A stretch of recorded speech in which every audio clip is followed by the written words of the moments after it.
미션 365.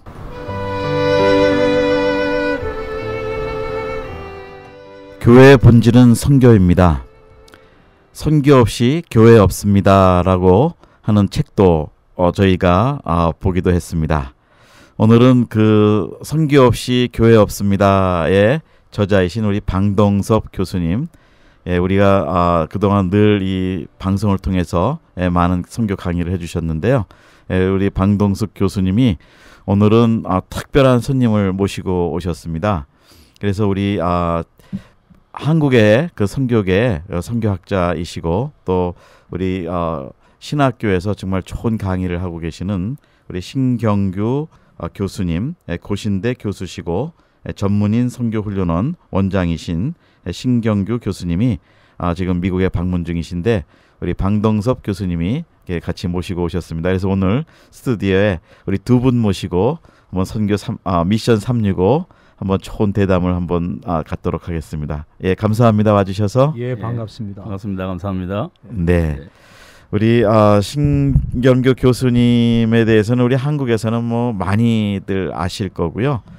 예, 제가 전에도 어떤 그 엔코이라는 대회 작년에 있을 때도 가서 뵙기도 했고 했는데, 예, 오늘 이렇게 또 방문해 주셔서 너무 감사하고 또 방문해 주신 김에 정말 우리가 이 선교에 대해서 귀한 대담을 나누는 시간을 갖도록 하겠습니다. 예, 교수님, 우리 우선 그 선교사님들에게 한번 인사의 말씀 좀 해주시죠. 이 방송을 듣고 계시는. 예, 선교사님들 정말 수고가 많으십니다. 여건에 따라서 다르긴 하시겠지만 세계 여러 이질적인 문화와 또 열악한 환경 속에서 사역하시느라고 정말 수고 많으십니다. 하나님께서 여러분들에게 귀한 위로와 또 상급을 준비하시리라 믿고 정말 주님 앞에 충성된 그런 귀한 모습 가지고 가시기 바랍니다. 네, 우리 방동섭 교수님도 한 말씀 부탁합니다. 예, 우리 참 여름철인데 단기팀도 많이 지금 방문하고 있고 또 바쁜 일정 가운데 보내신 우리 선교사님 건강에 주의하시고 특별히 하나님께서 주신 그 은혜 또 하나님이 주신 힘, 그 힘으로 잘 감당하시고 또 영적으로 무너지지 않도록 기도하시면서 헌신하실 때 주님께서 함께해 주실 줄로 믿고 힘내시고 또 이번 여름에 많은 열매가 있기를 간절히 기도합니다. 네, 감사합니다. 네, 감사합니다. 우리 이제 뭐 본격적으로 좀 한번 우리 선교에 대해서 말씀을 좀 나누겠습니다. 그 한국 교회 요즘 그 최근에 그 이반젤리칼 그다음에 에큐메니칼 이쪽 두 양 진영의 어떤 뭐 갈등이라는 표현까지는 좀 그렇고 그 많은 문제가 좀 있었던 거로 저희가 알고 있습니다. WCC 문제라든지. 예, 근데 우리 또 신경규 교수님께서는 사실은 복음주의 그 선교학계 또 대표의 한 분이신데 요즘 그 한국 교회의 이 동향은 좀 어떤가요? 네, 사실 이전에는 이 에큐메니칼과 에반젤리칼, 소위 말하면 이제 자유주의 계열의 선교신학과 복음주의 계열의 선교신학이 상당히 대립적인 위치에 있었는데 조금 잠잠하다가 1970년 로잔 대회 이후에 조금 잠잠하다가 이제 2012년도 부산 대회 제10차 WCC 대회를 개최하면서 또 다시 이제 이런 문제가 좀 불거지게 됐죠. 근데 사실 1974년도 제1차 로잔 대회 이후에 1989년도 이제 필리핀 마닐라에서 제2차 로잔 대회가 열렸고 이제 2010년도에 제3차 로잔 대회가 이제 남아프리카 공화국 아프리카 남쪽에 그 남아공에서 케이프타운에서 열렸는데 그런 과정을 거치면서 이제 많이 에큐메니카가 에반젤리칼이 공유하는 점이 많아졌어요. 네.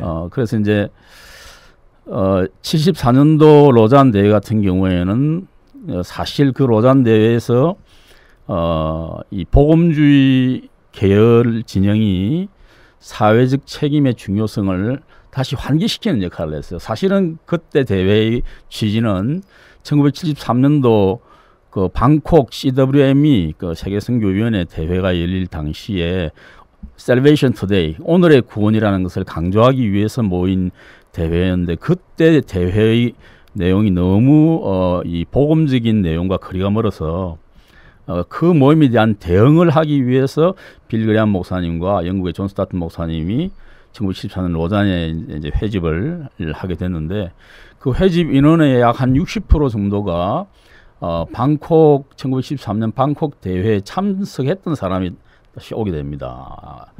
이제 오게 되면서 이제 원래 이 복음의 이 중요성을 더 강조하기 위해서 이렇게 모였는데 결과적으로는 에큐메니칼 진영에서 제시한 사회 봉사와 사회 참여의 중요성을 인식하는 계기가 돼요. 네.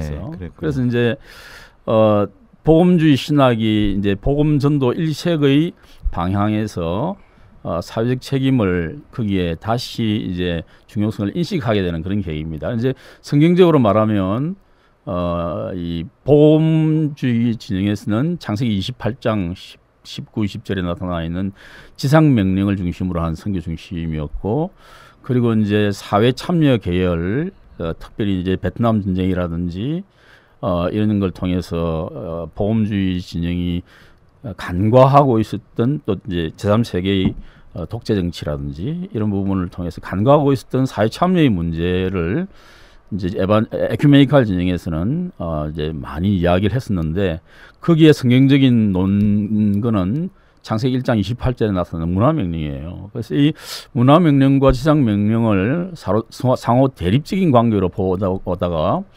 1974년 이제 로잔 대회를 기점으로 해서 이 복음전도와 사회 참여가 서로 이렇게 모두 선교의 중요한 부분들을 차지한다라는 쪽으로 바뀌면서 물론 복음전도가 더 중요한 강조점이긴 하지만 그러면서 이제 복음주의 진영에서 단순히 인간 개인적인 죄뿐만 아니라 사회 구조적인 죄도 역시 존재한다는 것을 인식하게 되는 중요한 계기가 됩니다. 네. 그렇게 함으로써 이제 이런 복음주의와 에반젤리칼과 에큐메니칼이 서로 이렇게 공유점을 가지게 되는 그런 계기가 되는 것이죠. 이것이 네. 이제 1989년과 2010년도를 거치면서 좀 더 이렇게 서로 이 상호간 굉장히 좋은 이제 이런 이 합치점을 가지고 오다가 2012년도에 우리 한국 교회가 이제 그동안 우리 한국 교회는 이제 한국 전쟁을 경험하지 않습니까? 네. 전쟁을 경험했기 때문에 정말 우리가 그런 부분 충분히 이해가 되는 것이 공산주의자들에 의해서 너무나 아픈 상처를 우리 한국 교회가 겪었기 때문에 어떻게 보면 좀 과민 반응이죠. 공산주의 색채만 좀 보이면 용공 세력이다 이렇게 이제 네. 간주하는 세력이 많아져 가지고 견해가 있었기 때문에 그 동안에 이런 합시점을 찾기가 힘들었어요. 네. 그러다가 그것이 이제 본격적인 긴장이 시작된 게 2012년도 부산 대회 때 긴장이 있었는데 사실 신학적으로 이야기를 하면 옛날에 말하는 에반젤리칼과 에큐메니칼이 이제는 아주 많이 색다른 것은 아니다. 많이 서로 협력 가능성이 상당히 많이 존재하게 됐다. 그렇게 말을 할 수가 있지 않겠나 싶습니다. 네. 자, 우리 방동섭 교수님께서는 우리 뭐 복음주의의 또 대표적인 선교학자 중에 한 분이신데 우리 선교 없이 교회 없습니다라고 또 예. 책도 쓰시고 또 강의도 하시는데 이런 이슈에 대해서는 또 어떤 관점이 있으신가요? 사실은 지금 이 이반제리칼과 에큐메니칼은 21세기에 새로운 협력의 장을 만들어야 될 상황입니다. 왜냐하면은 소위 우리가 에큐메니칼 진영 안에도 복음주의자들이 상당히 많아요. 네. 그리고 어떤 면에서는 균형 잡힌 선교의 컨셉을 갖고 있는 분들이 상당히 많은데 에큐메니칼 진영 내에 굉장히 레디컬한 아주 진보적인 그룹 때문에 그분들이 이제 묻혀 있는 형국인데 제 생각에는 에큐메니칼 진영에서 복음주의적 사고를 갖고 있는 그런 많은 교회와 또 선교사와 또 성직자들이 복음 진영과 자꾸 대화를 나눠가지고 새로운 방향을 모색해야 되는데 지금 어떤 면에서 아까 이제 말씀을 좀 해주셨지만은 이 복음주의 진영도 극단주의가 있어요. 뭐냐면은 선교는 이반젤리즘이다 이렇게만 생각하는 거죠. 네.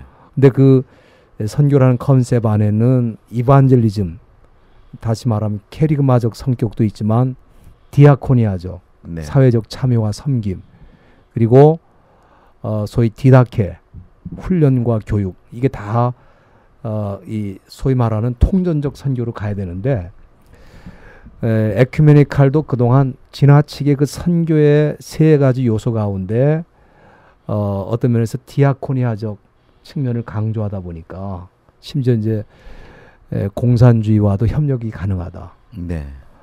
사회 정의의 이름으로 같이 협력할 수 있다. 이렇게 되다 보니까 그런 오해도 받고 이제 그랬는데, 그런 극단적 선교 방향을 조금 더 균형 있게 가지고 가서 이반젤리즘과 또 동시에 이런 캐리그마적, 그러니까 캐리그마적, 디아코니아적, 그리고 또 이제 디다케적 요소를 잘 모색하고, 또 복음주의 진영도 이 디아코니아적 측면을 많이 회복하면은, 좀 솔직히 말씀드리면 과거에는 예수 천당이라는 말만 써도 예수를 믿었어요. 왜냐하면 너무 새로웠기 때문에. 네. 근데 지금은 이 복음을 받아들일 수 있는 수용적 환경을 만드는 게 굉장히 중요한데, 네. 그런 면에서 이런 디아코니아와 또 이 디다케적 요소가 굉장히 필요하지 않는가. 그래서 서로 상호 보완하는 컴플리멘터리, 서로 이 보완만 하면 하나님이 두 진영을 하나님의 거룩한 선교를 위해서 쓸 수 있지 않을까. 네. 그런 기대를 가져보면서 조심스럽게 협력하는 장을 우리가 마련해야 된다. 네. 대립보다는 그렇게 생각합니다. 네. 금방 네. 중요한 개념을 말씀하시는데, 상호 배타적인 관점이 아니라 상호 보완적인 관점을 가지면 굉장히 중요한 합시점을 찾을 수가 있거든요. 네. 예를 들면 좀 더 이제 견해가 완벽해진다. 통전적 선교로 나아간다는 말이죠. 예를 들면 이제 선교의 개념, 금방 방 교수님께서 말씀하신 바와 같이 선교의 개념을 지금 현재로서는 복음주의도 통전적 선교를 이야기하고 있고, 네. 그러니까 캐리그마와 디다케와 디아코니아, 통전적 예수님께서도 역시 마찬가지셨고요. 또 이제 에큐메니칼도 역시 통전적 선교를 이야기하거든요. 단지 이제 어느 것을 더 강조하느냐 이 부분인데, 이것은 뭐 상황에 따라 달라질 수 있으니까. 두 번째, 선교의 주체와 본질에 관해서 이야기를 한다 그러면 선교의 주체는 하나님이시거든요. 그러니까 이걸 갖다가 이제 다른 말로 말하면 미션 오브 갓, 하나님의 선교, 또 이제 라틴어로 말하면 미시오 데이인데, 그러니까 이 미시오 데이라는 개념이 옛날에는 주로 에큐메니칼 진영에서 많이 사용되다가 이제는 1974년 이후에는 존 스타트 목사님이 그 말을 사용함으로써 복음주의 진영에서 사용할 수 있게 됐어요. 이제 그런 부분이 또 있고, 네. 또 이제 세 번째로 얘기한다 그러면 이제 역사를 보는 관점이에요. 역사를 보는 관점이 에큐메니칼은 하나님께서 세상에 직접 일하신다는 관점이고, 이제 복음주의적 관점은 하나님께서 교회를 통해 세상에 일하신다는 관점인데, 사실 뭐 일반 원초론적으로 따지면 하나님께서 직접 세상에 일을 하시죠. 섭리하시죠. 또 구속사론적으로 본다 그러면 하나님께서 교회를 통해서 일을 하시기 때문에, 배타적으로 이렇게 본다 그러면 이것이 서로 대립될 수밖에 없지만, 보완적으로 본다 그러면 충분히 이게 합력해서 더 온전한 신앙이 될 수 있는 것이거든요. 네. 또 그리고 이제 그게 선교의 목표면에 보더라도 이제 선교의 세 가지 목표가 있죠. 하나는 이제 영혼 구원하는 것이고, 또 하나는 교회를 설립하는 것이고, 또 하나는 성경에서 사회를 건설하는 것인데, 앞에 두 가지는 복음주의에서 주로 추구하는 것이고, 뒤에 이제 성경적 사회를 건설하는 것은 에큐메니칼에서 추구하는 것인데, 배타적으로 보지 않고 보완적으로 본다 그러면 이 세 가지가 온전해져서 하나님의 선교를 좀 더 완벽하게 이렇게 보완할 수 있는 그런 개념이다, 이렇게 볼 수 있는 것이죠. 네. 제가 이제 질문을 드렸던 의도는 지금 이런 어떤 일련의 진통의 과정을 겪으면서 이제 뭐 한국식으로 얘기하면 정반합, 이렇게 이런 어떤 충돌과 이런 것들이 있으면서 이제 좋은 결론이 도출이 되지 않을까. 또 이제 그거를 우리 선교학자들은 또 한국 선교의 어떤 방향을 설정할 때 어떻게 보는지 이제 그걸 한번 여쭤보려고 질문을 드렸고요. 자, 이제 기본적인 이런 에큐메니칼과 이반젤리칼의 어떤 문제들을 좀 다루어 주셨는데 지금 우리 한국 선교계가 양적인 성장이 지속은 되지만 좀 근간에는 좀 이렇게 성장이 속도가 느려지고 있다는 또 보고를 저희가 보고 있습니다. 지금 한국 교회 그 선교의 어떤 흐름이나 그 성장이나 그 방향은 좀 어떤가요? 우리 신 교수님 어떻게 보시나요? 예, 2015년 1월 30일 기준으로 지금 현재 우리 한국 교회에서 해외로 파송한 선교사님 숫자가 26,677명으로 지금 나타나 있거든요.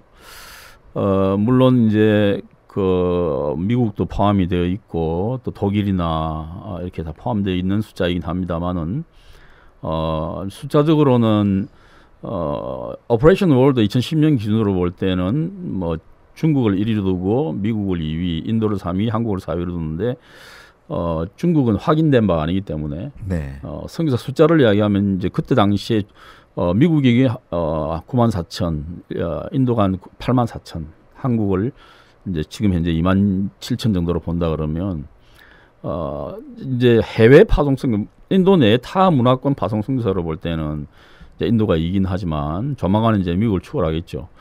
근데 이제 해외 파송 선교사를 따지면 지금 현재 미국의 선교학자들이 공통적으로 이야기하는 것이 한 46,000명 정도로 추정을 하고 있어요. 미국 선교사님들이. 네. 우리 한국은 한 26,000명 내지 27,000명 되니까 한 뭐 2만 명 정도 이렇게 차이가 나는 셈인데 이제는 우리 한국 교회 선교사님들이 조금 뭐랄까 첫 번째 제가 볼 때는 과제가 선교사 관리 체계가 제대로 돼야 되지 않겠나. 이제 이걸 일반적으로 이야기하면 컨트롤 시스템인데 컴퓨터도 컨트롤 제어 시스템이 있어야지 컴퓨터가 이제 돌아갈 수 있듯이 선교사님들에 대한 부분도 우리 지금 현재로서는 파송은 해놓고 관리가 거의 안 되는 상황이거든요. 네. 그런 상황이기 때문에 현지 선교사님들이 어떻게 지금 선교를 할 수 있는지 성도들이 피드백을 받아서 거기에 대한 서로 이렇게 발걸음을 맞춰가는 작업이 필요한데 그런 부분들이 상당히 지금 약한 그런 시점이고 또 선교사님들이 현장에서 어려움을 겪어도 이 본국에 있는 성도들이 기도를 할 수 없는 정보가 제대로 빨리 즉시에 제공이 안 되니까 기도라든지 보살핌이라든지 이런 부분이 지금 안 되고 있는 그런 부분이 있어서 그런 부분에 대한 것들이 좀 시급한 과제가 있는 것 같고요. 계속적인 성장은 되고 있는 거군요. 예, 근데 이제 문제는 뭔가 하니까 인구가 전반적으로 우리 한국 인구가 노령 인구는 기대 수명이 이제 실제 수명이 증가해가지고 인구 수는 양적으로 증가하고 있는데 실제로 생산 가능 인구는 지금 줄고 있거든요. 네. 2018년을 기점으로 해가지고 이제 전체 인구가 줄 거로 이렇게 보고 있는데 그렇다 그러면 이제 기독교 인구도 지금 현재 굉장히 이제 줄 것으로 예상을 한다고요. 2018년 기점으로 뭐 지금도 상당히 많이 줄은 걸로 지금 통계가 나와 있는 상황인데 이런 상황으로 온다 그러면 이제 그동안 통계도 좀 나왔습니다만은 선교사님들의 숫자는 증가하되 증가 속도는 둔화되고 있는 상황이거든요. 네. 그런 상황이기 때문에 어떤 지점에 가서 정점을 찍으면 선교사님들 숫자가 더 감소할 가능성이 있다. 이렇게 이제 그건 아마 필연적으로 등장할 것이 아닌가. 왜냐하면 이것은 전제는 물론 그렇습니다. 지금 현재 교회가 지속적인 부흥과 갱신을 통한 성장이 이루어지지 않는다면 이라는 전제가 붙는 전제가 있을 경우에는 선교사님 숫자도 줄어들 수밖에 없지 않는가 하는 그런 상황입니다. 네. 자, 우리 방 교수님께서는 방동석 교수님께서는 조금 이제 거시적으로 멀리서 한 발 이렇게 떨어져서 보실 수 있는 또 관점이 있으신데요. 예, 좀 어떻게 보시는지요? 지금 한국 교회가 그 선교사를 몇 명 보냈느냐 하는 이 숫자적인 면에서 굉장히 관심을 가졌던 시대가 있었습니다.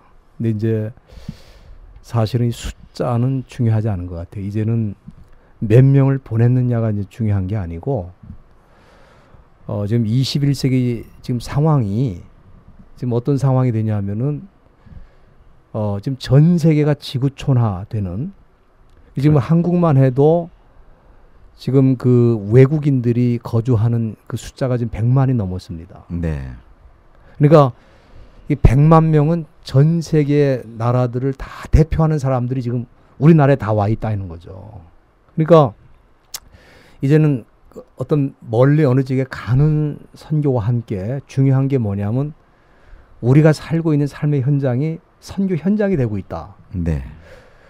그래서 이제 이런 상황적인 그 이해를 하면서 중요한 게 뭐냐면 그동안 교회는 교회 자체를 메인테인 하는데 너무 많은 그 에너지와 또 재정을 썼어요. 다시 말하면 교회를 짓고 조금 있으면 또 다시 짓고 또 시설이 좀 떨어진다고 또 새로 짓고 그래서 소위 하드웨어적 그 이 비용 지출이 네. 너무 많다 보니까 심지어 선교사를 보내놓고도 그 네네. 선교사를 서포트하는 면도 옛날보다 약해지고 또 우리 주변이 선교 현장이 돼가고 있는데 네네. 그 현장에 대해서 케어할 수 있는 여력도 떨어지고 네네. 그 지금 굉장히 심각한 상황에 있다고 좀 보고 네. 그래서 이제는 몇 명을 선교사로 보내느냐 하는 것도 중요하지만 네. 어떻게 교회가 이 지구촌 가족으로 전 세계가 통합되고 있는 이 시대에 소위 글로컬이라는 말을 쓰거든요. 네. 글로벌과 로컬이 함께 가는 그 컨셉인데 그런 면에서 선교의 새로운 그 이해가 필요한 상황이 되고요. 두 번째는 과거에는 선교와 신학이 굉장히 그 분리된 상태가 돼가지고 선교는 선교 따로 배우고 네. 신학은 신학 따로 배웠습니다. 근데 이 선교와 신학이 절묘하게 통합된 형태로 있었던 때가 사도 바울 시대거든요. 사도 바울의 신학은 어디까지가 신학이 어디까지가 선교인지 구분이 안 되는 선교와 신학이 절묘하게 인티그레이션 돼 있는 유니티로서 존재하고 있는 신학을 다루려면 선교를 다루지 않을 수 없고 선교를 다루려면 신학을 다루지 않을 수 없는 그런 중요한 그 언더스탠딩, 퍼스펙티브가 있었는데 그게 이제 콘스탄틴 대제 이후에 교회가 제도화되면서 그 컨셉이 사라져가지고 선교는 선교사들의 삶이고 그리고 교회는 교회 자체를 유지하고 메인테인하는 그런 쪽에 지난 1700년 동안 그 교회들이 그런 방향으로 왔던 거죠. 이거를 지금 새로운 선교 신학이 대두가 되면서 이 신학과 선교를 통합하는 이 문제가 지금 굉장히 중요한 이슈가 되고 있고요. 그 다음에 또 중요한 게 뭐냐면은 그동안은 교회와 선교가 또 이혼한 상태 같이 네. 별거 상태와 같이 있었어요. 그래서 선교는 선교 단체가 주도를 해나가고 그리고 교회는 단지 선교사에게 필요한 어떤 재정 또는 이런 후원 관계를 유지함으로써 선교의 역할을 다 했다고 이제 생각한 거죠. 근데 그 부분에 대해서 새롭게 챌린지하는 부분이 이제 소위 미셔널 에클레시알러지 선교적 교회론이 지금 대두가 되고 있는데 네. 이제는 교회 자체가 선교적 구조로 나가질 않으면 21세기 아주 거친 파고 지금 에큐메니칼 운동에 대해서 걱정하는 부분이 그 에큐메니칼 진영 안에 소위 포스트 모던적 또는 뉴에이지적 또는 종교 통합적 사상이 들어와서 기존의 선교를 밀어내고 있지 않느냐 그 염려거든요. 근데 그게 사실은 현실이기도 합니다. 그 부분이. 네. 근데 점차적으로 그런 시대가 되면서 교회가 굉장히 거친 파도를 넘어가야 되는 상황이 됐습니다. 그래서 교회 자체를 유지하고 이런 쪽에서 생각하던 교회가 아니고 이 세상을 새로운 각도에서 뚫고 들어가는 그런 준비를 해야 되는데 그 준비가 지금 안 돼 있는 거예요. 네.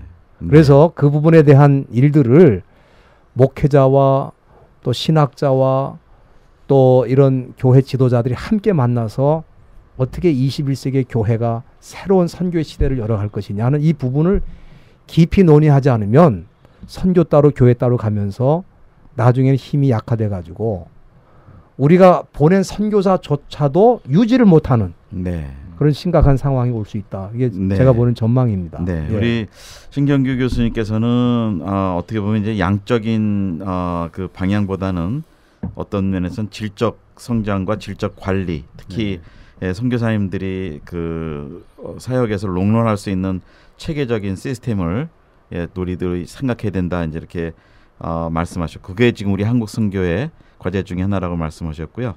또 우리 방동석 교수님께서는 이 교회 구조가 이제는 글로컬한 교회로 글로벌라이제이션 시대에서 로컬과 글로벌을 같이 섬길 수 있는 구조가 교회 안에 이제 조정이 돼야 된다. 그것이 이제 선교적 구조로 선교적 교회로 바뀌어야 된다라고 이제 제가 좀 이렇게 정리를 해봅니다. 이러면서 우리 한국 교회의 지금 실제적인 또 문제 중에 하나가 선교사 케어도 있지만 그 교회 갱신의 문제가 또 우리 어떻게 보면 선교와 현장하고 연결이 되는 부분도 되는 것 같은데요. 지금 요즘 누구나 요즘 한국 교회 갱신에 대해서 목소리를 높이고 있습니다. 우리 신 교수님께서는 지금 한국 교회의 그 갱신이 왜 이 이슈가 나왔고 또 어떤 부분이 실제로 갱신돼야 되는지 또 선교학자로서 어떤 면으로 보시는지요? 네.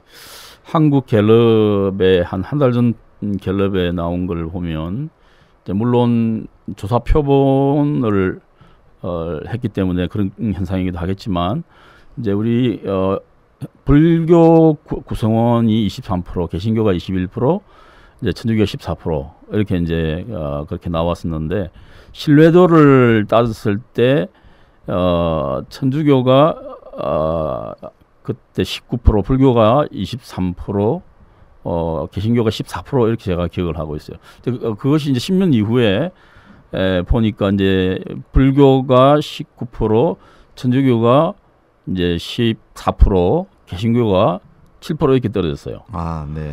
근데 물론 그게 이제 샘플을 조사를 한 것이기 때문에 전체를 대표하느냐 하는 부분은 좀 문제가 있겠지만은 전반적으로 종교 자체에 대한 신뢰도가 다 떨어졌는데 그 중에서도 개신교는 심각하게 많이 떨어졌어요. 네. 그러니까 그 동안에 우리 한국 교회의 주로 대교회를 지향하는 이런 경향과 개교회주의가 누적되어서 전체 국민들에게로부터 신뢰를 상실한 것이 아닌가 하는 것이 공통적인 지금 결론으로 많은 학자분들이 이제 결론을 내리시는 부분이거든요. 근데 문제는 뭔가 하니까 신뢰를 잃기는 굉장히 쉬운데 신뢰를 쌓기는 굉장히 힘들거든요. 네. 다시 말하면 신뢰를 잃는 데는 1년이 걸린다 그러면 신뢰를 쌓는 데는 노력은 10배를 더해도 시간은 더 많이 걸릴 수 있다는 것이 네. 지금 상황이. 네. 근데 문제는 뭔가 하니까 이렇게 교회가 세상에 신뢰를 얻지 못하면 복음 자체가 신뢰를 얻지 못한다는 것이고 네. 그것은 결국 복음 자체가 전해질 수 없다는 의미를 말하지 않습니까?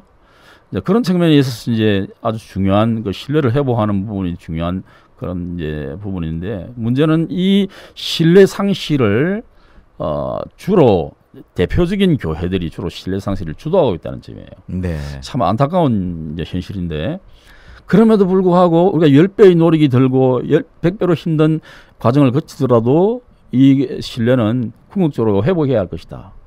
이런 것으로 이제 생각돼요. 우리 선교 타문화권 선교와 관련시켜 볼 때 본국의 교회의 힘이 약화될 때 선교사님들이 힘차게 선교를 할 수가 없는 것이 사실이죠. 네.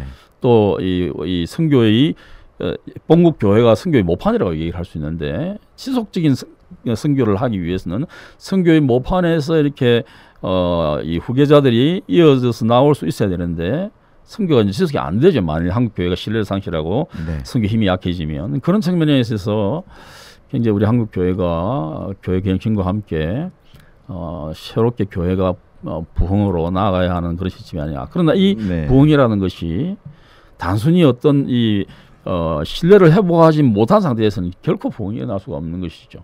네. 그런 측면에 있어서 교회 갱신과 교회 부흥이 동시에 가야 하는 그런 상황에 처해 있다 이렇게 네. 생각을 우리 합니다. 교수님께서 지금 그 한국 교회가 선교사들에게는 모판이라고 말씀하셨는데 전에는 그 현지 교회 지도자들이 한국 교회에서 온 선교사님들한테 어떤 존경 또 아니면 모델을 좀 배우고 싶었던 것이 한국 교회 성장에서 그 어떤 면에서는 질적인 성장에서 그 기도 운동이라든지 새벽 기도라든지 말씀 사경회라든지 예, 그런 것들이 현지 교회에 아주 중요한 모델이 됐는데 이제는 뭐 한국 교회를 좀 자랑할 만한 그런 것들이 없어져서 아마 현장에서도 좀 그러신 것 같아요. 예. 자, 우리 반 교수님께서는 지금 우리 신 교수님께서 말씀하신 대교회 또 아니면 개교회주의가 어떻게 보면 큰 문제였고 대교회가 그 사회적 어떤 모델이나 그 존경이나 신뢰를 잃어가는 것이 그 요인 중에 하나라고 또 지적해 예. 주셨는데 또 우리 어떤 그 교회론을 좀 말씀하신다면 어떻게 또 이 말씀을 좀 보시는지요? 우리가 좀 역사적인 측면을 좀 고찰을 해야 되는데 사실 구한말 때 그 기독교가 들어왔는데 한국의 기독교가 소망이었습니다.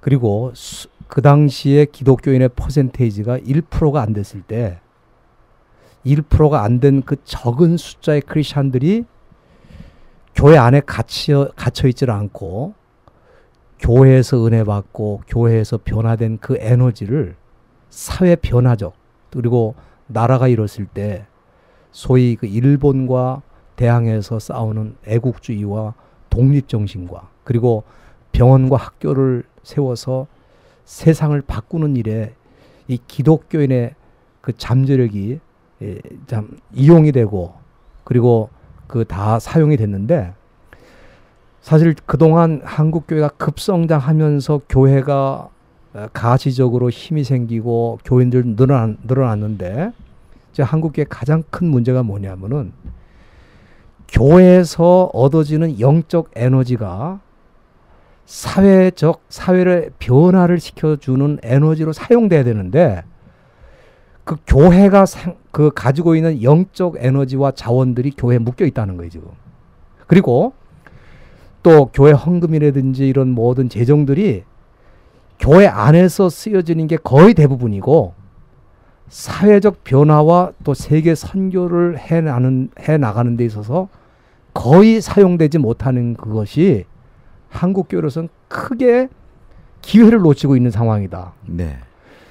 1% 미만의 기독교인이 99%의 난 크리스찬 세상을 바꾸는 일에 헌신을 하고 쓰임 받았는데 네. 지금 소위 뭐 많이 잡으면 12%뭐 옛날에는 뭐 25%까지 기독교인의 그건 뭐 허수라고 좀 보는데 지금 현재 10% 미만이라고 봅니다. 10% 미만이라도 1%보다는 10배가 많은 건데 지금 한국교회가 가지고 있는 이 영적 자원과 또 한국교회가 가지고 있는 인적 자원과 한국교회가 가지고 있는 지적 자원과 이 모든 것들을 풀 가동하면 아까 신뢰도 문제를 말씀하셨는데 신뢰 회복에 어떤 큰 기여를 할 수 있다고 생각합니다. 예를 들어서 저는 그 예수님께서 사케오를 만나 주셨을 때 사케오가 예수님을 만난 그 한 번의 만남, 이 인카운터, 한 번의 만난 인카운터를 통해서 어떤 결심을 내렸냐 하면은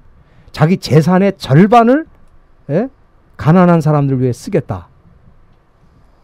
그러니까 사케오 안에 일어난 이 심령의 영적인 변화가 지금 사회적 변화로 이어지고 있잖아요. 네. 그게 회개거든요. 그리고 그게 진정한 변화고 그런 변화들이 일어나야 되는데 한국교회는 엄청 은혜를 받고 뭐 변화 받았다 이렇게 했는데도 불구하고 사회적으로는 네가 말하는 예수는 좋은데 왜 내가 너희는 싫은지 모르겠다. 심지어 너희 한국교회가 전하는 예수는 좋은데 왜 한국교회는 싫으냐.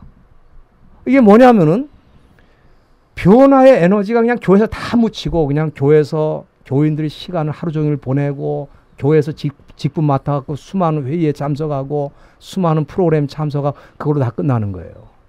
그래서 지금 21세기의 한국교회가 신뢰도를 형성하려면 될 수 있으면 교회에서 예배 드리고 훈련 받고는 거의 대부분의 삶을 자기 가정과 사회 현장과 자기가 만나는 지금 기독교 기업인들 가운데도 외국인들 고용한 그런 사람이 얼마나 많아요. 그러면 그 사람이 정말 크리스찬 정신으로 그 일터에서 일한다면 회교권에서 왔든지 불교권에서 왔든지 그 노동자들이 자기 나라에 있을 때는 그 문화와 사회의 어떤 시스템이 있으니까 예수 믿는 게 어렵다가도 우리가 그렇잖아요. 외국에 나오면 나그네로 살면 자기에게 친절하게 해주면서 챌린지를 하는 분의 사상을 따라가는데 기독교인이 될 수가 있고 그분들이 철저히 기독교인이 돼서 본국으로 돌아간다면 선교사님과 함께 그 지역 사회를 변화시키는 일에 굉장히 중요한 팩터가 되는데 한국교회가 너무 중요한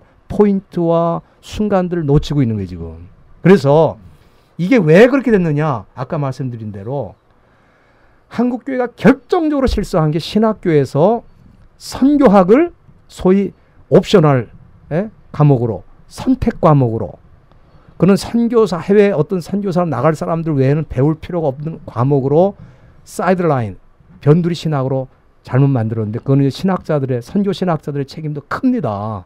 근데 이걸 빨리 회복해서 교회가 선교 없이는 존재할 수 없다. 그래서 선교라고 하는 것은 아까도 말씀드린 대로 전도지 한 장 돌리는 것도 선교지겠지만은 소위 이 사회적 참여 교회에 진짜 필요한 걸 뭐냐 교회가 가지고 있는 전 재산의 절반을 선교와 사회적 참여를 위해서 내놓을 수 있다면 한국 사회는 감동을 받을 거라고 저는 봅니다. 네. 그 헌신이 사교의 헌신이 필요하다고 저는 생각합니다. 네. 예. 우리 방 교수님 열변을 토해 주셨는데, 예.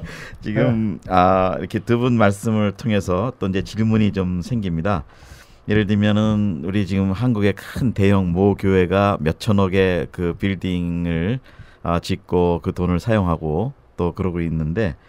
이제 그런 재정이 이제 선교사로 볼 때는 너무 한편엔 또 부럽기도 하고 아깝기도 하고 예, 그걸 세분화시켜서 좀 나눴으면 더 스며들어가는 전략으로 하면 어떨까 들었는데 자 이제는 그 문제점도 지적을 해주셨는데 또 제가 좀 질문을 드리는 거는 우리 한국 교회가 그래도 아직은 그 하나님이 쓰시는 선교적 그 어떤 전망이나 비전이 있는데 그 선교적 잠재력을 좀 본다면 그 지금 또 이렇게 부정적이고 어려운 면도 있지만 또 긍정적이고 장점도 있는데 그런 부분은 또 어떻게 보시는지 우리 선교적 한국교회 선교적 잠재력은 어떻게 보시는지요? 네, 아직까지는 최악은 아니지 않습니까? 네. 다시 말하면 최악보다는 아직까지는 더 나은 상태거든요. 그러니까 이 현재 이 상태가 어떻게 보면 가장 최선의 상태라고 볼 수 있는 그런 시점이기 때문에 우리가 그런 면에서 하나님께 주신 우리에게 주신 여러 가지 물질적인 것과 또 인적인 자원들을 지혜롭게 또 하나님 마음에 맞게 사용하는 것이 가장 중요한 것이 아닌가 하는 것인데 문제는 뭔가 하니까 제가 저희 한국의 대형교회 메가처치를 향해서 참 안타까운 점은 뭔가 하니까 성도들의 이런 탤런트죠. 인적 자원과 물적 자원을 극대화시키지 못한다는 거예요. 네. 다시 말하면 아까 우리 방 교수님께서도 말씀하신 바와 같이 하나님께서 우리 한국 교회에 주신 물적 자원과 인적 자원을 이루 형용할 수 없을 만큼 방대한 것이거든요. 그러니까 1995년도 저희 한국 개신교의 숫자가 876만 명 이렇게 되다가 이제 2005년도 10년 이후에 저희 개신교 인원이 86만 2천 정도로 이렇게 14만 4천 명 정도가 줄어들어요. 네. 그리고는 이제 금년이 이제 딱 10년째이기 때문에 통계청에서 저희 한국 교회를 한국 전체 국민들을 통계를 전수조사하는 해입니다. 그래서 대학생들을 여름 방학 기간 동안에 이렇게 이제 이 조사를 시켜서 2015년 말이나 2016년 초에 이제 통계를 발표할 건데 그때 돼야 정확한 우리 개신교와 또 이제 종교의 현황을 알 수 있는 통계가 나오겠습니다만은 작년까지 제가 들은 바에 의하면 거의 한 540만 명 정도 되지 않나. 네. 그렇게 본다 그러면 거의 한 320만 명이 10년 사이에 줄게 되는 것인데 참 너무나 안타까운 그런 이제 현실이 이제 벌어지고 있는 것이죠. 그래서 이제 대부분의 교단이 이제는 그 예외 없이 다 숫자가 감소했다라고 리포트할 정도로 지금 현재 상황이 이제 추락한 상황인데 그럼에도 불구하고 가장 늦다고 하는 그 시점이 가장 빠른 시점이기 때문에 이 시점에 방금 우리 방 교수님께서 말씀한 바와 같은 사교적인 그런 회개 지금 현재는 우리 한국 교회가 지금 건물을 지을 때가 아니거든요. 네. 지금 건물이 없어서 한국 교회에 쇠퇴하는 것이 아니라 오히려 건물이 너무 화려하게 지었기 때문에 지금 한국 교회가 쇠퇴하는 거예요. 네. 그러니까 건물을 너무 화려하게 짓다 보니까 교회 밖에 있는 사람들이 교회를 생각할 때는 즉 한국 교회가 엉뚱한 짓을 한다는 이런 이 인식을 주게 된단 말이에요. 네. 그러니까 교회가 교회의 본질에 충실하지 못하고 엉뚱한 일을 할 때 오히려 국민들은 더 한국 교회에 대한 신뢰를 못하게 되는 것이죠. 그런 측면에서 메가처치가 지금 하고 있는 가장 큰 실수가 물적 자원을 하나님께 주신 엄청난 재정을 갖다가 엉뚱한 데 사용한다는 점이고, 두 번째는 그리스도인들로 하여금 적당하게 주일 하루 교회 참석해도 막 별 문제가 없다는 이런 식의 사고방식을 심어주는 건, 다시 말하면 인적인 자원을 극대화시키지 못한다는 이런 큰 문제를 메가처치가 태생적으로 안고 있어요. 근데 만일 메가처치가 재정을 정말 하나님 마음에 합하게 잘 사용하고 정말 개인의 탤런트를 100% 활용을 해서 하나님 보시기에 아름답게 이렇게 활용할 수 있다 그러면 메가처치도 문제가 없겠죠. 문제는 메가처치가 그렇게 할 수 있는 시스템이 안 되고 구조적으로 그게 안 된다는 거예요. 그런 점에 있어서 우리 한국 교회는 팽창 성장의 정책을 취해옴으로써 계속 예배당 규모를 키워나가는 정책을 펴왔고, 남미는 이렇게 분립해서 교회를 개척하는 확장 성장의 방식을 사용해 왔는데, 결과적으로 오늘날 볼 때 남미 교회는 엄청난 성장을 지금 이루고 있고, 아프리카 교회도 마찬가지죠. 한국 교회는 쇠퇴하는 이런 면을 직면하게 했기 때문에 우리 한국 교회가 전반적으로 그런 면에 있어서 참 다시 한번 우리 자신을 살펴보면서 목회자의 입신양명적인 성공을 추구하는 것이 아니라 전체 주님의 나라, 하나님 나라의 확장을 위해서 이 사고방식을 바꿔야 할 때가 아닌가 하는 그런 생각을 하게 됩니다. 그런 면에서 우리가 좀 서로 공생하는, 작은 교회와 큰 교회가 서로 공생하고 이렇게 이제 하나님 나라를 위해서 헌신하는 이런 교회가 되면 좋겠다는 생각을 하게 됩니다. 우리 신 교수님께서 이제 두 가지 제가 기억하기에는 인적 자원, 물적 자원의 큰 축복들이 아직 한국 교회는 있다. 그러나 성도들의 수는 지금 많이 거의 40%가 10년 만에 감소가 된 수치로 지금 통계가 잡히고 있다고 하셨는데, 그럼에도 불구하고 지금이 오히려 최적기다, 다시 돌이킬 수 있는 반전의 기회다라고 말씀하셨고요. 저도 생각이 나는 게 우리 랄프 윈터 박사가 마닐라 로잔 대회에서 충격적인 발표를 한 거로 제가 기억이 되는데, 그 미국 교회 재정의 95%가 도메스틱, 그 교회 내부에서 쓰고, 그 다음에 미전도 종족을 쓰는 건 겨우 0.5%만 쓴다는 통계가 나서 아주 충격적인 발표가 돼서 미전도 종족 운동이 시작된 거로 하는데요.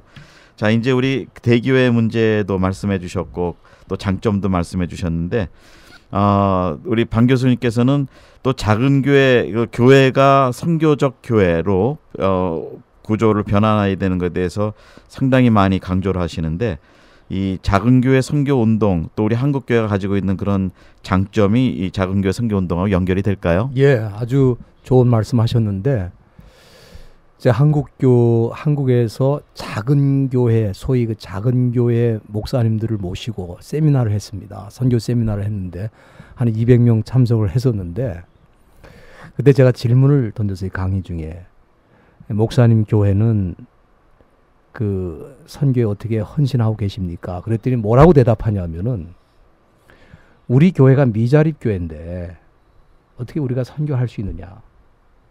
그래서 제가 다시 질문을 했어요.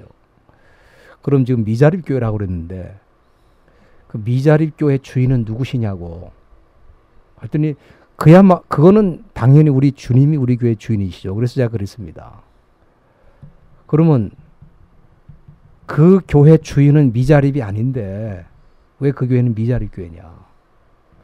그러니까 목사님의 생각은 교회를 갖다가 순전히 그 경제적인 컨셉으로만 이해하고 있다 지금.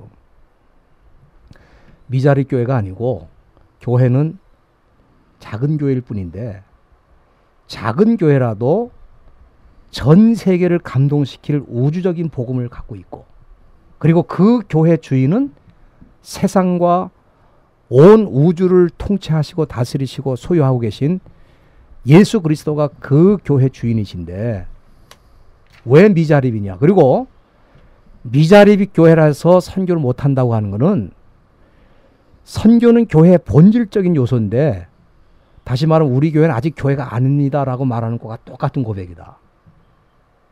제가 그 말씀 드릴 때 그분들이 엄청난 충격을 받은 거예요. 왜냐하면 그동안은 무슨 생각했냐면, 우리 교회가 작으니까 비자립이니까 우리 교회가 어느 정도 자립이 되고 경제적으로 좀 이렇게 되고 그 다음에 사람들 좀 늘고 그때 우리는 선교를 할 수 있지 않느냐. 이게 바로 사탄이 오랫동안 교회 지도자들 가슴속에 잘못 심어준 사상입니다. 우리가 여기에 포로가 되면 선교는 어떤 교회만 할 수 있어요? 돈이 있고 큰 교회. 돈 있고 큰 교회만 할 수 있잖아요. 네, 네. 근데 한국에 돈 있고 큰 교회 몇 교회나 되냐고요. 대부분의 교회가 80%가 100명 미만의 교회들입니다. 이 이민 교회도 마찬가지지만 네. 그런데 그런 작은 교회들이 미션 프론트에 서지를 못하면 결국 선교는 무너질 수밖에 없다 이거죠.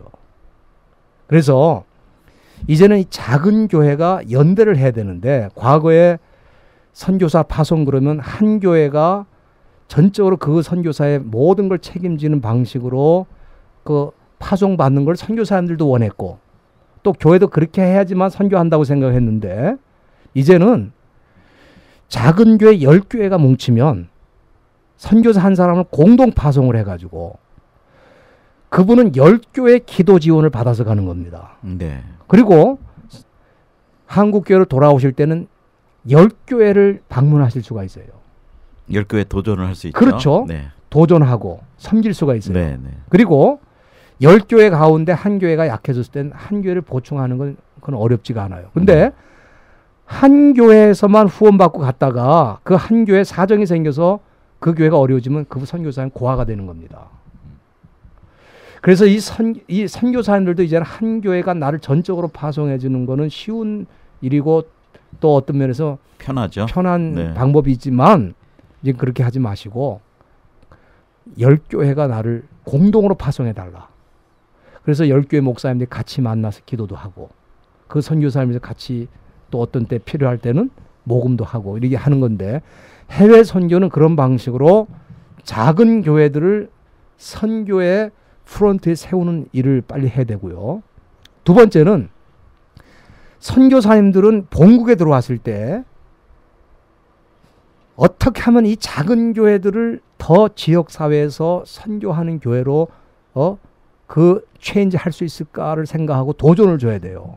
다시 말씀드리면 선교 보고할 때 나는 해외에서 이런 일을 하고 있습니다. 그런 보고도 물론 중요하지만 그러면은 그 교회로 하여금 자기한테는 관심을 갖게 하지만 이 지역사회에 대한 관심을 덜 갖게 하니까 선교사님들은 오히려 지역교회를 챌린지를 해서 물론 저에 대한 관심도 중요하지만 지금 한국이 선교지화 되고 있다. 솔직히 말씀드리면 우리 선교사님들은 해외에서 복음을 힘들게 전하지만 그 사람들이 복음 받아들이는 거는 굉장히 열정적인 부분도 있다. 근데 한국교회는 한국교회 목사님들이 외쳐도 지금 얼마나 한 영혼, 제가 그 개척교회 작은 교회들을 방문해 보면요. 1년을 목사님이 죽어라고 뛰어도 새 신자 한 사람이 오질 않는 거예요. 네. 그리고 겨우 새 신자를 얻었는데 조금 있으면 큰 교회 뒷자리 가서 앉아 있다는 거예요. 지금 이런 상황이기 때문에 네. 선교사님들이 돌아오셔서 지역교회를 인커리지하고 챌린지하면서 같이 수레바퀴라는 건 두 바퀴가 같이 굴러가야 전진하는 거니까 해외 선교의 수레바퀴와 국내 선교의 수레바퀴는 시너지가 될 수 있도록 해외 선교사와 국내 목회자들이 함께 가는 선교라는 큰 목표를 향해서 함께 가는 부분들이 이제 네. 잘 회복이 되면 우리 한국교회 소망이 있고 전 세계에서 신학교를 경쟁해서 들어가는 나라는 한국밖에 없습니다. 네. 신대원 경쟁률이 세잖아요. 뭐 우리 김정 교사님 미국에서 공부하고 계시지만 미국에서는 뭐 장학금 준 데도 안 옵니다. 그런데 한국은 경쟁해서 들어가거든요 지금. 네. 그렇게 아직도 경쟁이 있군요. 3대1, 4대1 그래요. 네. 신대원. 우리 네. 메이저 교단의 신대원은 3대1, 4대1 막 그렇게 경쟁률이 셉니다. 그렇기 때문에 그만큼 지금 아직도 소망은 있군요. 소망은 있는데 네. 방향을 잘 잡는 일이 그러니까 어떻게 갈 거냐도 중요하지만 어디로 갈 건가가 더 중요하지 않습니까? 네. 근데 그 부분이 우리의 숙제가 아닌가 생각합니다. 네, 알겠습니다. 예, 이런 말씀 듣다 보니까 과연 누가 책임을 져야 되느냐? 물론 다 책임을 져야 되지만 어떻게 보면 좀 큰 교회나 지금 지도자 위치에 있는 우리 목회자들이 좀 어떤 면에서는 대우 각성을 해야 될 때가 아닌가. 네, 그런 또 말씀 듣다 보니까 생각이 드는데요. 자, 이제 또 그러면 이제 마지막 부분을 좀 우리가 대안을 제시하는 분야로 좀 또 좀 보편적인 선교를 우리가 운동을 하는 차원에서 본다면 요즘 또 말하는 그 한국어로 발음을 하면 밤이고 미국식 하면 뱀, 비즈니스 에즈 미션. 그런데 또 전문인 선교, 프로페셔널 미션, 또 뭐 일터 선교 이제 이런 일들이 지금 많이 일각에서는 진행이 되고 있는데요. 오늘 또 마침 우리 신경규 교수님은 전문인 선교 훈련원 원장님이시고 또 거기에 책도 쓰시고 아주 전문가로 지금 운동을 하시는데 어떻게 보면 이건 새로운 큰 트렌드에 지금 물꼬를 트고 계시는 것 같아요. 예, 우리 한국 교회에 지금 교인이 뭐 540만 정도라고 추산을 한다고 얘기를 하셨는데 이 540몇 명엔 대단한 전문가들이 많잖아요. 예, 전문인들이나 또 비즈니스맨들이나 일터 일하는 분들. 이제 오늘은 이 마무리를 우리 한국 교회 여러 가지 선교의 그 전략과 방향을 우리가 제시할 수 있지만 한 분야로만 좀 초점을 맞춘다면 자, 이런 상황에서 세계 선교를 좀 더 효과적으로 한다면 이제 제가 말씀이 좀 길어집니다만 지난주에 네팔에서 돌아왔는데 네팔에 가보니까 100% 거의 선교사님들이 비자 없이 다른 비자로 일을 하시더라고요. 예, 그런 면을 보면 이제는 정말 전문인 시대가 돼야 되겠다라는 생각이 좀 드는데 그렇다고 우리 한국 선교사님들 기죽어서 못하시는 게 아니라 아주 활발하게 잘하시고 계시더라고요. 예, 우리 지금 21세기 선교 운동의 그 전문인 선교 방향이나 전문인 선교에 대해서 좀 잠깐 우리 신 교수님 말씀 좀 해주시죠. 네.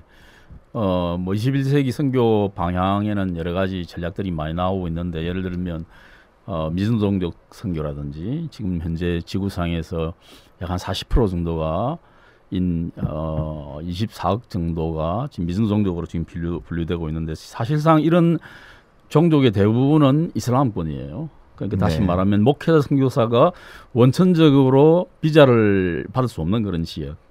또 이제 중국도 마찬가지죠. 세계 최대 인구를 가지고 중국도 사실상 선교사 비자는 허용이 안 되고 인도 같은 경우도 1개월짜리 여행 비자를 줍니다. 그러면 1개월 여행 비자를 가지고 와서 대부분 선교사님들이 이제 장기 비자로 학생으로 주로 처음에는 등록해서 장기 비자로 전환하고 있는 상태인데 전 세계적으로 볼 때는 약 우리가 한 230개 국가 중에서 150개 국가가 지금 현재 선교사 비자를 허락하지 않는 그런 상태였습니다. 그래서 허락하지 않거나 제한하는 상태인데 예를 들어서 이제 방글라데시 같은 경우 보면 선교사 비자는 줍니다. 그럼에도 불구하고 한 텀이 지나면 영원히 그 사람은 방글라데시에 올 수가 없죠. 네. 그러니까 실질적으로는 선교사 비자가 없다고 보는 게 이제 맞는 그런 상황이기 때문에 대부분의 우리 선교사님들은 이 선교사 비자로 들어가는 영역이 이제는 거의 불가능하다. 목회자 선교사들이 선교사 비자로 들어가기는 불가능한 그런 상황이다라고 이제 보는 게 정확하지 않나 하는 것이 지금 오늘날의 현상인데 그뿐만 아니라 이슬람권이나 많은 지역에 있어서 선교사 목회자 선교사로 들어갔을 경우에 현지인들과 접촉할 수 있는 접촉점 자체가 없어요. 네. 그렇기 때문에 이 목회자 선교사님들이 들어가서 기껏 열심히 언어 훈련을 했는데 실질적으로는 아무도 만날 수 없는 그런 상황에 이제 직면하게 되는 것이죠. 그래서 요즘에 많이 대두되고 있는 그런 이제 전략 중에 하나가 전문인 선교. 쉽게 말하면 이제 전문인이라는 것은 무슨 뭐 의사나 뭐 테크니션이라는 것 같은 이런 뭐 공학자나 이런 사람들이 아니라 자기가 가지고 있는 직업을 활용해서 이제 직업적 전문성을 활용해서 선교지에 직장 생활을 하면서 일터를 가지면서 동시에 선교를 한다는 측면이죠. 그렇게 되면 이제 상당히 현지인과 접촉이 용이하고 자연스럽게 삶을 통해서 복음을 전할 수 있는 이런 이점도 있고 또 많은 한국의 이제 이 은퇴 연령이 낮아지고 있는 이런 상황 가운데 실버 미셔너리 나이 자체가 젊은 상태란 말이에요. 예를 들어서 50대 초반이면 이미 다 이제 은퇴하는 이런 상황이니까 이런 분들이 선교로 동원될 수 있는 그런 여러 가지 장점이 있는 것이죠. 더군다나 한국 같은 경우는 이제 경제적인 세계화로 경제적인 충격이 올 경우에 환율이 급격하게 이제 상승하는 그런 국가이기 때문에 그럴 경우에는 선교비를 지출하는 데 있어서 한국 교회가 너무나 큰 부담을 가지게 되거든요. 그것을 완화시키는 그런 역할도 할 수 있고 여러 가지 또 교회 부담도 줄어드는 여러 가지 이제 장점이 있기 때문에 어떻게 보면 이제는 목회자 선교 시대가 거의 끝나지 않았나. 물론 목회자도 전문 선교사가 될 수 있습니다. 네. 자기들이 이제 어떤 뭐 특정한 기술을 익혀서 들어갈 수 있는 상황이기 때문에 전문인 선교만이 이제는 뭐 어떤 탈출구가 되지 않겠나. 물론 미전도 종족 입양이라는 것도 있는데 미전 종족 입양도 궁극적으로는 이제 전문인 선교 방향으로 이게 결론이 나게 되는 것이죠. 왜냐하면 미전도 종족의 연구조사를 해가지고 거기 지역에 맞는 이 비즈니스를 가지고 있는 사람이 들어가서 이제 사역을 해야 되니까 궁극적으로는 전문인 선교로 기차하게 되는데 이제 그 중에서도 요즘에 이제 많이 대두되고 있는 것이 이제 비즈니스 선교, 비즈니스 애즈 그것도 이제 2004년도 로잔 위원회에서 이제 결정한 비즈니스 애즈 미션, 그러니까 비즈니스 포 미션, 비즈니스 앤드 미션, 비즈니스 위드 미션 여러 가지 개념이 있습니다만은 이 로잔 위원회에서 결정한 것은 비즈니스 애즈 미션이죠. 그러니까 비즈니스 자체가 선교다. 우리가 그 현지에서 그분들에게 일자리를 제공해주고 영적 자본을 형성하게 해주고 또 그의 삶을 통해서 예수 그리스도의 향기를 드러내는 그 자체가 선교라고 보는 그런 입장이죠. 쉽게 말한다면 이제 그런 입장인데 문제는 뭔가 하니까 우리 이제 방 교수님께서 그 부분에 이제 가장 잘 아시겠습니다만 교회는 이제 에클레시아니까 구별된 성도들의 모임이지 않습니까? 그렇기 때문에 어떤 구별된 성도로서의 거룩성을 가져야 하고 동시에 세상 속에 들어가야 하는 세속성을 동시에 가져야 한다는 것이죠. 이게 존 스타트 목사님이 하신 말씀인데 이런 거룩성과 세속성 사이에 균형을 맞출 수 있는 성도가 되어야 되는데 우리 한국 교회 같은 경우에는 이제 이원론에 상당히 많이 빠져 있어요. 네. 예를 들어서 이제 교회에서 일을 하는 것은 거룩한 일이고 세상에서 일을 하는 것은 좀 더 세속적인 일이고 네. 또 속된 일이고 또 교회 목회자가 하는 일은 거룩한 일이고 세속 속에서 직업을 가지고 있는 것은 좀 더 저급한 일이고 이런 식의 이원론적 사고를 가지고 있거든요. 네. 근데 이런 식의 사고방식은 사실 성경에서 말하는 사고방식이 아니죠. 네. 하나님께서 우리에게 주신 모든 것이 깨끗한 것이고 또 우리 성도들은 자기가 맡은 그 직업 현장 속에서 here and now 최선을 다해서 그리스도를 증거하는 것이 또 하나님의 영광을 드러내는 것이 그 삶의 본 모습이 되어야 되는데 그렇게 하려고 그러면 이런 성도들이 문제는 이제 제자를 키울 수 있느냐는 문제죠. 네. 결국은 교회가 해야 할 역할은 제자를 양성해야 해서 다시 세상으로 보내는 일인데 우리 방 교수님께서 이제 그 책에 이제 자주 말씀하고 있지만은 이 제자가 교회를 섬기는 제자지 세상을 섬기는 제자가 아니란 말이죠. 네. 그러니까 이제 원래 궁극적으로 제자는 세상을 섬기는 제자가 되어야 되는데 네. 세상을 섬기려고 그러면 가장 극복해야 할 개념 중에 하나가 이 이혼론이란 말이죠. 네. 교회의 일은 거룩하고 세상 일은 속하다 이게 아니라 교회에서 거룩성을 보다 성숙시켜서 세상 속에서 그 비즈니스를 하나님의 비즈니스로 만들 수 있는 이런 영적인 영성, 영적인 성숙함 이것이 있어야 되는데 그래서 이제 존 스타트 목사님 말씀한 바와 같이 이런 거룩성과 함께 세속성을 극복할 수 있는 거룩성을 동시에 가질 수 있는 그런 이제 영성이 필요하지 않나. 그런데 지금 현재 우리 전문인 선교의 방향이라는 것은 사실 이제 뭐랄까요? 너무 이제 비즈니스만 있으면 선교가 가능하다라는 이런 식의 사고방식이 있는데 사실 돈이라는 것 자체가 굉장한 유혹이거든요. 네. 돈 자체는 가치 중립적이지만 그 돈을 바라보는 사람이 항상 탐심을 가질 수 있는 가능성이 있기 때문에 사실 이 비즈니스와 선교라는 용어는 참 이게 물과 기름처럼 얽히기 힘든 그런 용어입니다. 네. 그럼에도 불구하고 이 비즈니스 선교가 가능하기 위해서는 성도 개인이 영적 성숙함과 깊은 영성을 소유하는 것이 필요하다는 것이죠. 네.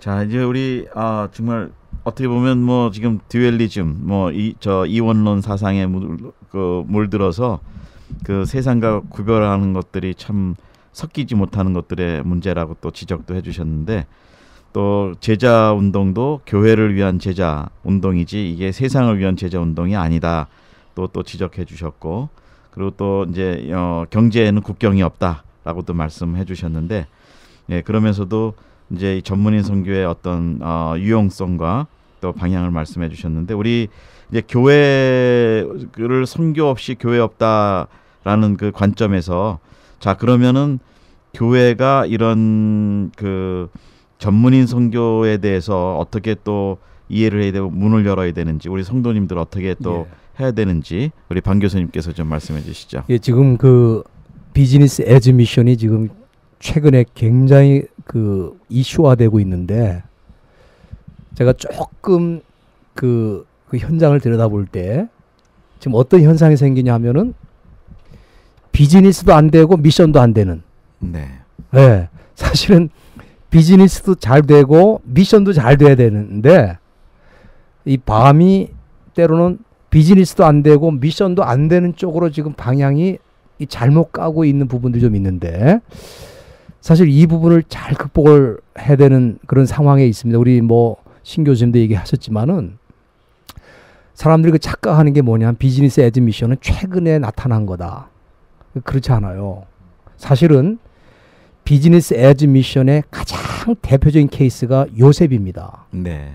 요셉은 그 당시에 어떻게 보면 애굽에 하나님을 정확하게 섬기는 사람이 한 사람도 없을 때 노예라고 하는 직업, 노예도 직업이라고 볼 수 있죠. 신분이면서 네. 직업인데 네. 어떻게 보면은 그 선교하기 가장 악조건이 누구 집에 가서 노예로 사는 거 아닙니까? 네. 그런데 요셉이 노예로 살면서 놀라운 건 뭐냐 하면 두 가지를 했어요. 첫째는 그의 삶을 통해서 하나님이 계신다는 것을 주인에게 알려줬고 두 번째는 요셉 가닥에 보디발이 복을 받았다는 거예요. 네. 이게 비즈니스 에즈 미션, 이 소위 전문인 선교 또는 직업으로서의 선교사가 해야 되는 가장 중요한 두 가지 사명입니다. 그러니까 첫째는 그의 삶을 통해 하나님을 보여주는 것과 두 번째는 그를 통해 주변이 복을 받는 건데 어떻게 보면 노예가 사실 주인 집에 얹혀 살아야 되는데 정확하게 말하면 누가 얹혀 살고 있는 겁니까? 보디발이죠. 요셉 때문에 보디발이 복을 받아. 네. 그게 선교사의 역할이에요. 저는 선교사는 그 사람 때문에 하나님을 알게 되는 것뿐만 아니라 그 사람 때문에 주변이 복을 받는 건데 그 역할을 하기 위해서 가장 중요한 게 뭐냐면 사람들은 직업 훈련만 시키면 그 사람이 얼마든지 해낼 수 있다고 생각하는데 직업이 문제가 아니고 그 사람이 얼마나 하나님과 밀접한 관계가 있느냐. 사실은 하나님과 가까워질수록 우리는 세상과 멀어진다고 생각하는데 하나님과 가까워지면 세상과는 멀어지만 세상 속으로는 더 철저하게 들어가는 거예요. 왜냐하면 세상이라는 무대를 하나님이 주셨기 때문에. 소금이라는 거는 세상 속으로 철저히 들어갈 때 소금의 역할을 감당하는 것처럼 이거는 해외 선교뿐만 아니라 국내 선교에서도 지금 우리 크리스찬들이 가장 필요한 게 뭐냐면 철저하게 세상 속으로 들어가서 세상을 바꿔내는 삶을 살아야 되는데 교회가 하나님의 백성들 주일날 모아서 뭐 하느냐. 교회를 위한 어떤 그 직분도 그냥 교회에서 다 에너지를 소비하고 끝나는 게 아니라 세상 속으로 어떻게 철저히 들어가느냐 그 준비를 시켜야 되니까 메시지도 그렇게 나가야 되고 성경 공부도 그렇게 나가야 되고 기도 제목도 그렇게 나가야 되는데 세상에는 이거는 악한 세상이니까 너희들은 그걸 다 손 띄고 교회로 와라. 교회에 어떻게 하면 하루 나오던 사람 이틀 나오고 이틀 나오던 사람 3일 나오고 3일 나오던 사람 일주일 내. 그래서 좋은 교인의 모델이 뭡니까? 매일 교회 가는 교회에서 사는 사람이에요. 네. 그러니까 교회에서 사는 동안에 세상을 언제 바꾸냐 이 말이에요. 그렇기 때문에 지금 목사님들이 생각을 바꿔야 돼요. 우리 교인들은 내가 주일날 만나서 말씀을 통해서 이들이 세상 들어갈 준비를 하도록 나는 메시지를. 그러니까 메시지 자체가 바뀌어야 돼요. 메시지가 이렇게 하면 복을 받습니다. 그 교회 안에서 막 묶어두는 메시지가 아니라 어떻게 하면 지역사회와 예를 들어 가스스테이션을 한다. 당신이 가스스테이션의 주유소의 사장으로서 어떻게 하면 수많은 사람들이 거쳐가는 데가 가스스테이션 아닙니까? 거기서 당신이 어떻게 선교적인 삶을 살고 어떻게 하면 그 사람들이 영향을 끼칠 것인가. 당신이 대기업에 취업했으면 대기업의 노예처럼 돼가지고 대기업에 돈벌이 해주는 것만 당신의 사명이 아니고 어떻게 하면 그 현장에서 하나님의 사람으로서 요셉처럼 영향력을 끼치고 요셉이 얼마나 일을 잘했으면 주인이 그 사람에게 신임을 했겠어요. 인정받은. 또 대표적인 전문인 선교사가 다니엘입니다. 네. 다니엘은 포로 출신으로서 총리가 됐기 때문에 얼마나 정적이 많아요. 어떻게든지 다니엘을 죽이려고 그 틈을 노리는 사람이 많았는데 틈을 찾고자 해도 그 사람의 이 직업적인 측면에서는 흠을 하나도 찾을 수 없으니까 할 수 없이 이제 신앙을 걸어가지고 그 사람을 감옥에 사자굴에 넣는데 그 정도로 프로페셔널하게 일한 거거든요. 그래서 저는 전문의 선교사인데 그렇게 부탁드리고 싶어요. 뭐냐면 마치 이 일터를 갖다가 그 소위 자선 사업으로 생각하는 분들이 있어요. 그러니까 예를 들면 그 비즈니스 자체도 잘 키워야 돼요. 비즈니스맨은. 비즈니스는 다 주고 가는데 왜냐하면 다 주고 가는 수밖에 없는 게 뭐 그냥 다 나눠주니까 그건 나눠주려고 비즈니스 하는 게 아니고 그 비즈니스를 통해서 이윤을 창출해가지고 그 이윤이 그 지역 사람에게 돌아가고 고용 창출이 돼서 그 사람들이 잡을 더 얻을 수 있도록 하기 위해서 그 비즈니스를 하는 거지. 그 비즈니스 물건 갖다 놓고 이 사람 달라고 하면 저 사람 주고 다 나눠주고 그러면 한 달이면 다 끝나지. 거덜나지. 근데 그게 착각인 거예요. 그 비즈니스를 철저하게 기독교 정신으로 살려서 현지인들이 볼 때 이렇게 하면 비즈니스 사는구나. 그걸 보여줘야 되거든요. 그리고 거기서 나오는 이윤 창출로 선교를 하고 지역을 돕고 그 다음에 그 비즈니스가 잘 되므로 고용 창출이 되면 고용이 많이 되는 만큼 그 지역 사회를 혜택을 주는 거니까 네. 이런 부분에 대한 철저한 프로페셔널한 훈련이 안 되고 대충 해가지고 자선사업 하듯이 가서 그거 아니다 이 말이죠. 그래서 네. 그것과 함께 그거를 메인테인 할 수 있는 뒷받침할 수 있는 스피리추얼리티 영적인 훈련이 그래서 비즈니스 선교는요 굉장히 어려운 선교입니다. 굉장히 쉽게 생각하거든요. 굉장히 어려운 선교의 영역이 둘 중에 하나만 하면 좋아요. 비즈니스만 하든지 선교만 하든지 이러면은 둘 중에 하나만 하면 쉬운데 이 두 가지를 완벽하게 해내야 되는 선교이기 때문에 굉장히 어려운 선교임에도 불구하고 너무 쉽게 접근하니까 문제가 생기고 있다. 저는 그렇게 보는 겁니다. 네. 네. 자, 오늘은 이제 정말 우리 또 귀한 우리 신경규 교수님 미국 방문 중에 저희 지맨 인터넷 방송국에 오셔서 우리 선교에 오셔서 또 귀한 말씀 나누셨고 또 늘 우리 말씀으로 선교에 관한 강의로 도전을 주시는 우리 방동섭 교수님 또 같이 해주셨는데요. 자, 오늘은 우리가 한국 선교에 대해서 간단하게 뭐 진단도 하고 또 이제 대안을 제시도 했습니다. 아마 저희들이 생각하는 것보다 우리 현장에 계신 선교사님들 보시는 관점도 있으실 거고 또 다른 분들이 보시는 관점도 있으실 겁니다. 그러나 이제 저희들이 나눴던 이 내용이 아마 조금이라도 우리 함께 생각하고 같이 기도할 수 있는 좋은 좀 시간이 됐으면 하는 바람으로 오늘 이 시간을 좀 마련했고요. 자, 이제 끝으로 우리 또 아까 첫 인사를 해주셨는데 또 우리 선교사님들 이 방송을 함께 하신 우리 선교사님들 또 선교에 관심 있는 성도님들에게 우리 신경규 교수님과 방동석 교수님 한 말씀씩 마지막 인사를 좀 부탁드립니다. 네, 선교는 멀리 있는 것이 아니라 바로 나 주위에 있는 것이다. 사실을 먼저 좀 우리가 잘 알고 우리 선교적 성도 일뿐만 아니라 선교적 교회가 돼야 되고 또 그래서 우리가 세상 일터가 우리가 선교지고 내 삶 자체가 선교라는 사실을 좀 우리 성도님들이 좀 인식을 했으면 좋겠고요. 아울러서 이제 우리 타문화권 해외에서 복음 전하는 선교사님들 수고 참 많으신데 정말 하나님 나라의 확장이라는 막중한 이런 사명을 한국 교회를 대표해서 또 이렇게 하고 계시다는 사실을 분명히 또 잘 아시고 또 그런 자부심을 가지시고 또 큰 위로와 용기를 가지시기를 바랍니다. 네. 예, 우리 선교사님들 힘내시고요. 사실 그 선교가 우리에게로부터 나왔다면 선교는 무너질 겁니다.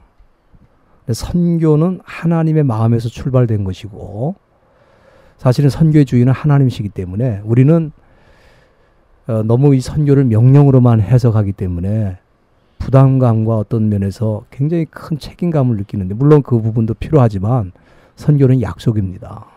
선교는 하나님 말씀대로 가기만 하면 되는 거고 또 순종하기만 하면 그건 약속이기 때문에 하나님께서 열매를 주시는 것이고 또 하나님께서 분명히 원하시는 일들을 이루어 주시기 때문에 우리 선교사님들 하나님 마음을 가지시고 하나님 안에서 평화를 누리시고 우리 하나님과 밀접하게 연결돼서 영적으로 하나님과 교제하면서 이 영성을 유지하고 있으면 하나님 반드시 우리 선교사님을 통해서 또 우리 한국 교회를 통해서 전 세계에 흩어진 크리스찬들을 통해서 하나님이 하실 일을 반드시 이루실 줄로 저는 믿고 힘내시고 용기를 내시기를 부탁드립니다.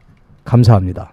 네, 오늘 말씀 해주신 우리 고신대 교수이신 신경규 교수님, 또 전문인 선교훈련원 원장님이기도 하시고요.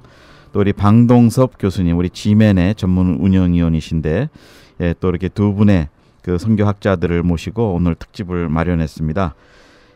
교회는 건물이 아니다라고도 말씀하셨고, 그리고 이제 한국 교회 문제는 어떻게 보면 가장 큰 출발은 지도자의 관점과 지도자의 생각이라고 말씀들을 해주셨는데, 교회가 커야만 교회가 아니고 또 그것이 하나님 기뻐하시는 교회가 아니라는 거 오늘 다시 한번 배웠습니다. 그리고 이제는 한국의 복음화 그리고 세계의 복음화, 이제는 우리가 두 가지 그 복음화의 또 선교의 그 일들을 우리가 최선을 다해서 이제 해야 될 것이고, 이것은 또 우리 누구 교육자의 몫이 아니라 또 우리 성도님들도 하나님의 거룩한 제사장으로 부르심을 받은 성도님들이 같이 일을 해야 될 입장이라고 봅니다.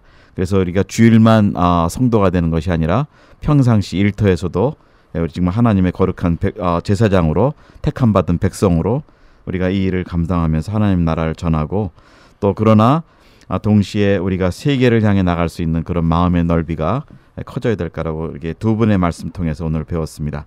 여러분 힘내시고요. 여러 가지 어렵습니다. 교회는 여러 가지 재정이나 문제도 있고 많이 있지만 이 방동석 교수님의 말씀처럼 선교의 출발은 하나님이시고 또 교회가 어찌하든 간에 하나님의 선교는 진행될 것이고, 우리는 또 그 가운데 있고, 또 우리 신경규 교수님의 말씀처럼 우리 모두 성도가 이제는 전문직을 가지고 자기의 일터에서 우리가 최선을 다해서 복음을 전하는 그런 입장이 되면 좋겠습니다. 오늘 두 분 나와주셔서 귀한 말씀 해주신 것 감사합니다. 감사합니다.